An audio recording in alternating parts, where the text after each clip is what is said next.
impressionante feito por nosso Senhor. De 7 pães e 2 peixes, ele tirou do que dá de comer a 4.000 homens. Como todos nós sabemos das ações de nosso Senhor, podemos tirar inúmeras lições morais para nossas vidas. Mas hoje veremos esse milagre de modo mais geral. Não o analisaremos em particular, mas trataremos de princípios mais gerais, buscando responder às perguntas seguintes: o que é um milagre? Quem pode fazê-lo e por quê? Por que nosso Senhor multiplicou os pães hoje e como ver esse milagre no conjunto da obra de Cristo? Deus, se Ele o quer, pode falar aos homens. Mas ao falar com os homens, Ele certamente quer ser escutado. Deus deve, então, fazer com que seu ensinamento seja reconhecível, ou seja, a revelação deve ter características que atestam de modo certo a sua origem divina.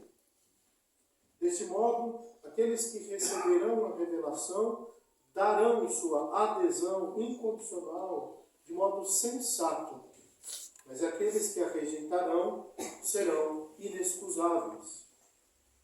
Esses sinais que mostram a origem divina de uma revelação recebem o nome de motivos de credibilidade, porque eles fazem com que a verdade seja credível e nos leva a recebê-la.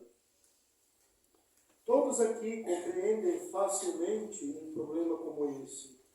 Imaginemos que um homem comece, de repente, saindo pelas ruas, em praça pública ou em ambientes fechados, a proclamar em público: antes que Abraão fosse, eu sou. Ou algo como assim: os teus pecados estão perdoados. Ou assim: eu e o Pai somos um. O mesmo que dizer: eu sou Deus. Mas ainda, imaginemos que depois disso, tal pessoa diga: há um só Deus, mas em 3 pessoas realmente distintas. Pai, Filho e Espírito Santo. Elas não totalizam assim 3 deuses, mas um só Deus. Pois bem, quem de nós acreditaria em algo que ouvíssemos assim? Não teríamos um primeiro movimento de negar qualquer adesão da nossa inteligência a afirmações que são absolutamente incompreensíveis e que ultrapassam totalmente as capacidades da razão? Digo isso se nós não fôssemos católicos. Só poderemos crer nessas afirmações se elas vierem acompanhadas de motivos de credibilidade, um critério indiscutível vindo do sobrenatural, uma espécie de carimbo de autenticação por parte de Deus, que garante a veracidade do que é ensinado. Nós temos esse carimbo, que são os milagres. Os milagres são um carimbo de autentificação. E para confirmar nossa inteligência na adesão às verdades reveladas, o milagre deve ter algumas características próprias. Primeiramente, o milagre não é algo necessário. Com efeito, seria ilógico dizer: a prova de que essa doutrina é verdade é que o sol nascerá amanhã. Um fato que acontece necessariamente não pode servir para comprovar uma revelação. Uma outra característica do milagre é que ele deve ser conhecido por experiência, ou seja, ele deve ser visto, ou tocado, ou recebido por qualquer outro sentido do ser humano. Ser conhecido pela experiência não é a mesma coisa de que aquele milagre pode ser submetido a uma experiência de laboratório. Por exemplo, o milagre do sol, que aconteceu em Fátima, foi visto por milhares de pessoas ao mesmo tempo, mas evidentemente isso não pode ser reproduzido em um laboratório. Seria absurdo querer que o milagre nos seja oferecido conforme o nosso bel prazer. É o que fizeram os saduceus, também os fariseus, quando pediram a Cristo um milagre. Para tentá-lo, pediram que lhes fizesse ver um milagre vindo do céu. O nosso Senhor respondeu: para vós nenhum milagre será dado, a não ser o sinal dado por Jonas. Seria a própria ressurreição de nosso Senhor, saindo do sepulcro. Uma terceira característica do milagre é que ele deve ter Deus como autor. A revelação precisa de uma comprovação estritamente divina, como afirma Santo Tomás. O milagre é um testemunho divino. A verdade absoluta, Deus, que não pode se enganar, nem nos enganar, não pode colocar seu poder a serviço do erro, nem da mentira, caucionando afirmações falsas e irresponsáveis. Citando mais uma vez Santo Tomás, a finalidade do milagre é principalmente de confirmar a verdade ensinada. O milagre acontece para confirmar uma doutrina. As verdades da fé ultrapassam a inteligência humana e não podem ser provadas por provas humanas. Assim, elas devem ser provadas pelo argumento do poder divino, para que quando o enviado de Deus realiza obras que somente Deus pode fazer, então se creia que o que ele diz vem de Deus. Finalmente, o milagre deve estar ligado à doutrina revelada. Eles devem estar ligados realmente e objetivamente entre si. Por exemplo, a constância heróica dos mártires, professando a fé, traz consigo o valor da mesma fé que eles defendem. Ou quando Cristo cura um paralítico, logo após ter dito que seus pecados estavam perdoados, manifestando a veracidade da afirmação de Cristo. Podemos então definir o milagre como um fato sensível que se produz fora da ordem natural e que, ultrapassando o poder de qualquer causa criada, só pode ter Deus como autor. Ou, conceituando de uma forma mais simples, um fato sensível, extraordinário e divino.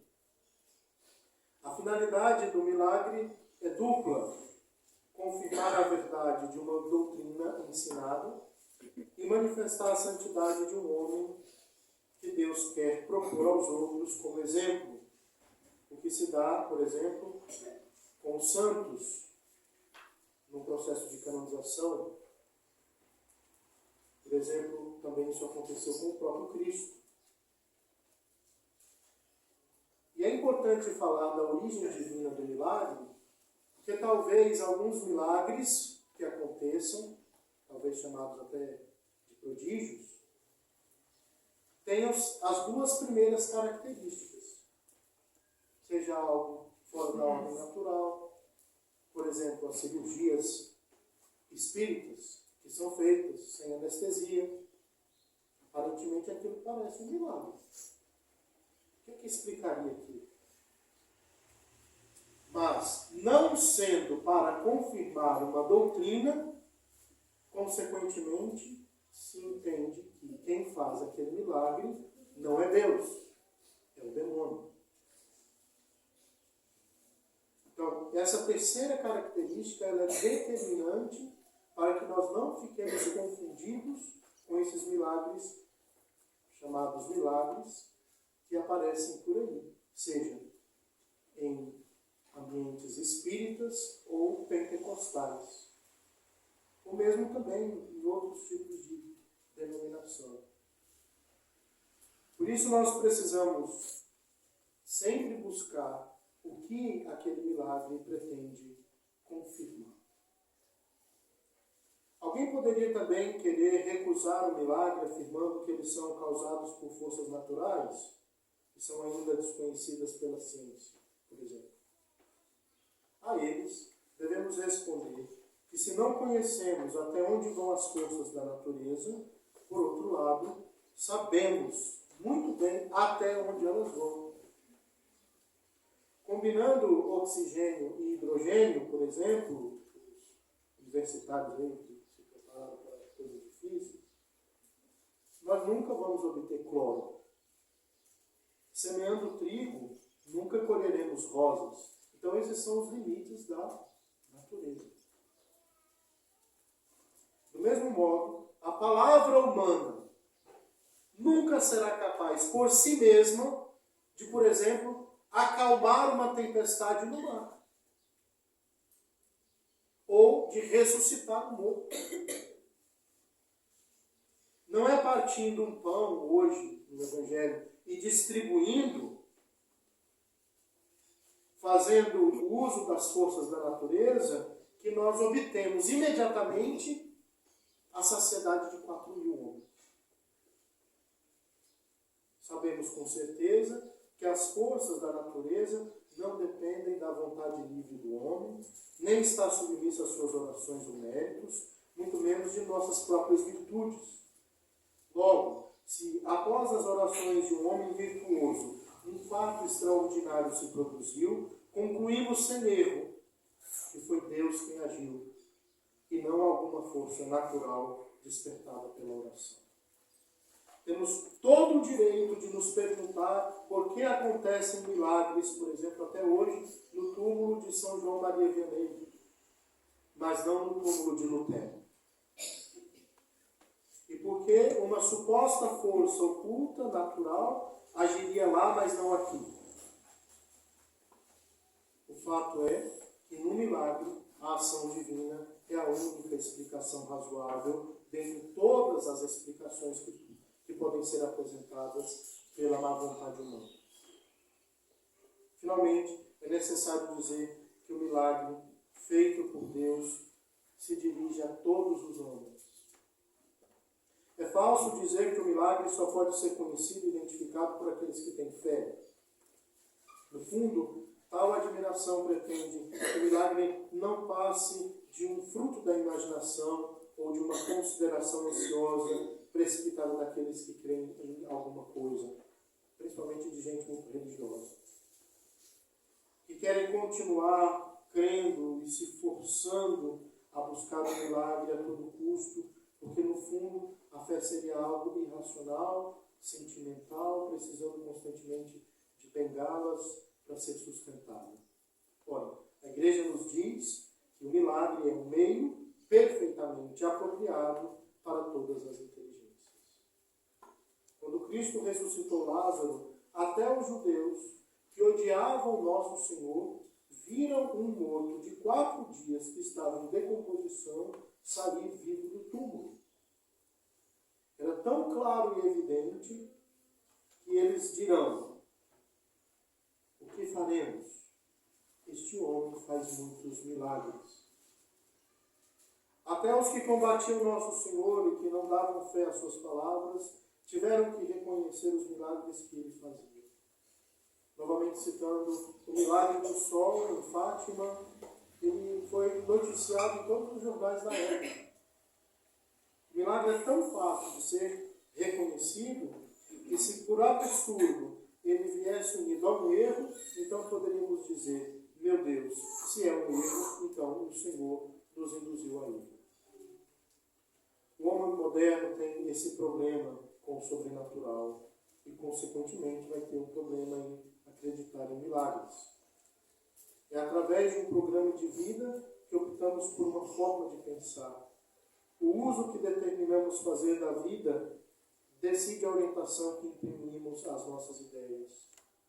Neste mundo, há 2 atitudes radicais que determinam caminhos opostos. Ou amamos a verdade acima de tudo e investigamos com sinceridade absoluta os seus sinais, ou nos amamos mais do que a verdade e o fumo dessa desordem perturba a serenidade da visão intelectual que deveria nos orientar. E este amor excessivo a nós mesmos vai embotar a nossa inteligência. Porque vamos buscar cada vez mais alimento nas coisas que nos fazem mais egoístas.